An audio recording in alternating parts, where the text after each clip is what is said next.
On the Senate side in Georgia, both races have been, with Herschel Walker absolutely dominating his race. He's got almost 70% of the vote. Raphael Warnock, almost getting, it's like Saddam Hussein numbers up in there. Obviously, nobody's surprised by that. He's the incumbent running. The other side is more interesting, and of course we can speculate about how this thing is going to play out. But Herschel Walker winning, I mean, this is not a great time for American politics. I mean, he said today in an interview, Trump has never claimed the 2020 election was stolen. That's unbelievable. I'm gonna be completely honest. Other than making sure that people know about the allegations of domestic abuse and some of the other insane things that he said, I frequently feel uncomfortable even covering that race because it is so clear that he needs help. And yet he's easily walking away with a Senate primary, and he might well win, and it might not be that close in the end based on the polling. So I've got to double down on what John said. So I've literally never covered that race on Young Turks, and part of the reason is Herschel Walker is awkward to cover. He's so unintelligent. I feel uncomfortable. Like, he says maniacal things that don't make any sense at all, but not in like a crazy way, but in like oh boy, that's uncomfortable that he just doesn't know anything. Like, ignorance oozes out of him. And I'm telling you, it just makes me really uncomfortable covering him. Now, of course I'm gonna cover him in the overall race. We gotta give you the news. But when he first started running and said a couple of, like, even for Republicans, unbelievably stupid things, I thought, well, I mean, he's not really gonna win. I know he's a celebrity, and that is nothing Republicans love more than a minority who will criticize other minorities, right? And validate their talking points about other minorities. But I thought, no, this is a bridge too far. I mean, this guy he could barely walk and chew gum at the same time. And it turns out, no, landslide. They love him. It's amazing. So I'm not uncomfortable. And we've covered him extensively on Indisputable. And I say it on record, and I say it again, he's one of the dumbest individuals you ever meet in your natural life. And I want you to see the numbers here, okay? Raphael Warnock and his opponent, whose name is Tamara Johnson-Shealy. She's run for office before, okay? That total came out to 182,000, all right? I noticed that too. Right, all right, okay, so remember that number. It's under 200,000 people total voted in the Senate race on the Democratic side that Reverend Raphael Warnock, who's a dear friend of mine, he has clinched the nomination, okay? As it relates to Herschel Walker, you have roughly 300,000 individuals. It's going to inch up to 300,000 people on the Republican side that participated. Now, here's what we know about election science or electoral science. When you have a hyper primary turnout, you will likely have a hyper general election turnout. Right now, Democrats do not have a hyper turnout. The Republicans do. And this is after Roe v. Wade. That's right. Yeah. That's devastating. So let me ask, since it's Georgia, let me ask you a specific question about that. So, and I'll ask about African Americans in Georgia. Of course, you don't speak for all of them, but you have more experience than all of us since you were the chair of the Democratic Party in Georgia. Do you think that, because the Republican strategy is, if we put up a black candidate against Reverend Warnock, we'll knock off some of the black vote, and all we have to do is knock off just a little bit of the black vote to win in Georgia because it's so close. Do you think that has a prayer working, and we got to, obviously be clear-eyed about it, right? Yeah. Or are black voters in Georgia going to be more offended by Herschel Walker and more likely to show up to vote for Warnock? Man, that's a great question. So let me answer it this way, okay? Number one, the strategy can work. So let's be very clear about the reality that it absolutely can work. To understand their strategy, you gotta understand the why. Why did they select Herschel Walker? How did Warnock win? Warnock won because Loeffler ran such an egregious campaign against Warnock that it actually turned off white moderates, white Christian evangelicals, who had decent relationship with Reverend Warnock because he's the pastor of Ebenezer Church. Ebenezer is the church that Dr. King pastored. He's the senior pastor of that church. that church has direct connections to Christian evangelicals. So when Loeffler came out and said he's a radical, he's a communist, he's this, he's that, white ministers signed an open letter and said, Loeffler, stop it. Now, from that point, the Warnock campaign saw an opening. They saw an opportunity. Now we can polarize Loeffler as the racist that she is, anti-black, not just anti-Black Lives Matter. And they took advantage of it. Now, what else happened?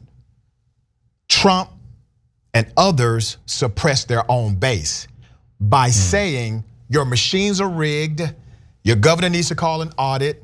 Then the surrogates were saying, well, don't vote until they do this. Don't vote Republicans until they do that. So you had this perfect storm. You now have a hyper turnout on the Democratic side in support of Warnock. You've deactivated the Christian evangelical crowd that would have been motivated to vote against Warnock because of Loeffler's own campaign ads. And you have this suppression of Republican turnout because of what Donald Trump and surrogates said about the election already being fixed and your vote not counting.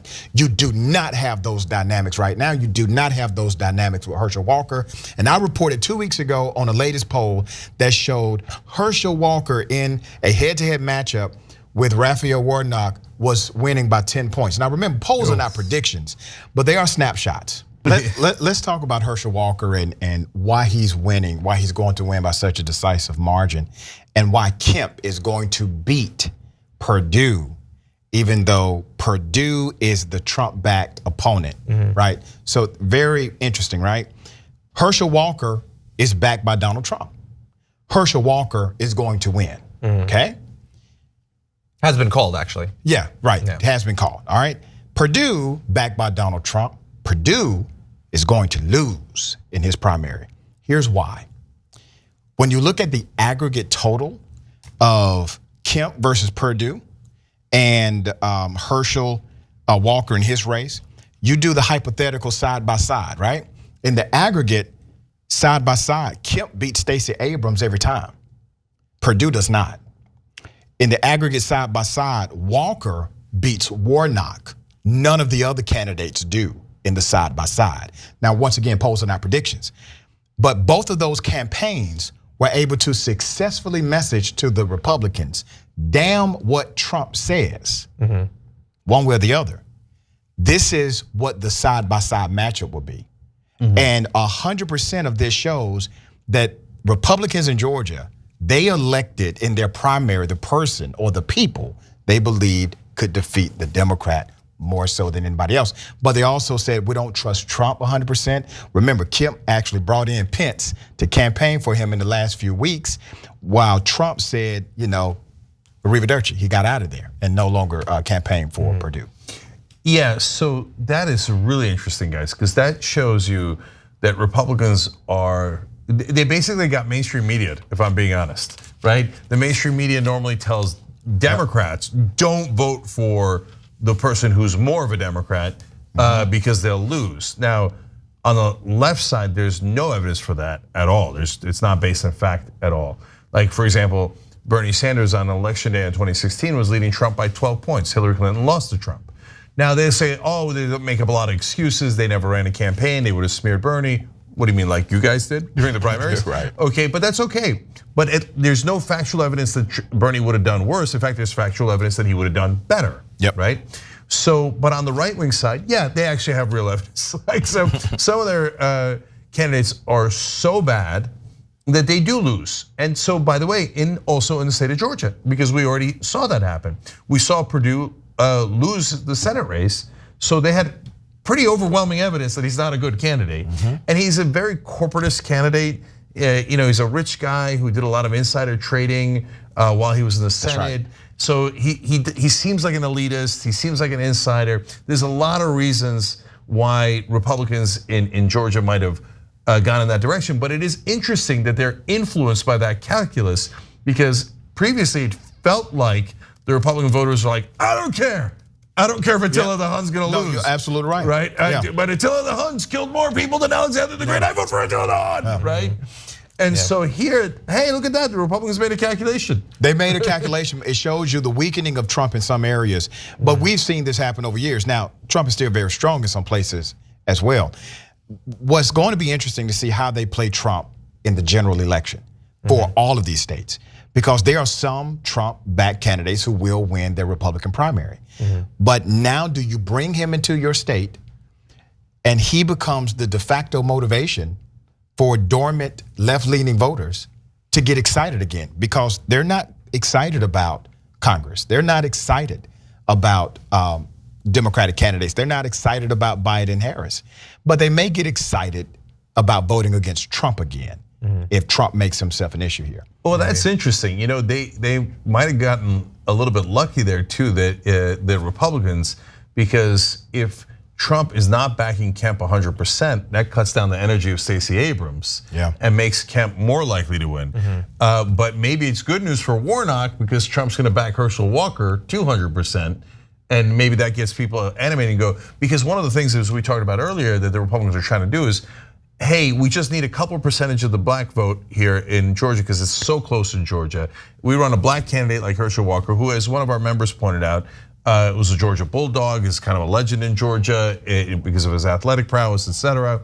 Maybe we just take away enough votes, but that strategy is hurt if Trump, Bozo the Clown, comes into the state like, hey, remember how much I hate black people? I'm on Herschel Walker's side, right? And that might help Warnock, so that's good news. Yeah, and I think that some Republicans already sort of get that. I think they've gotten that for some time. The question will be, can they keep Trump out? Is Trump self-aware enough to know what effect he'd have on the race, but also capable of reining in his ego? He wants to be able to say all of these races were won because of me.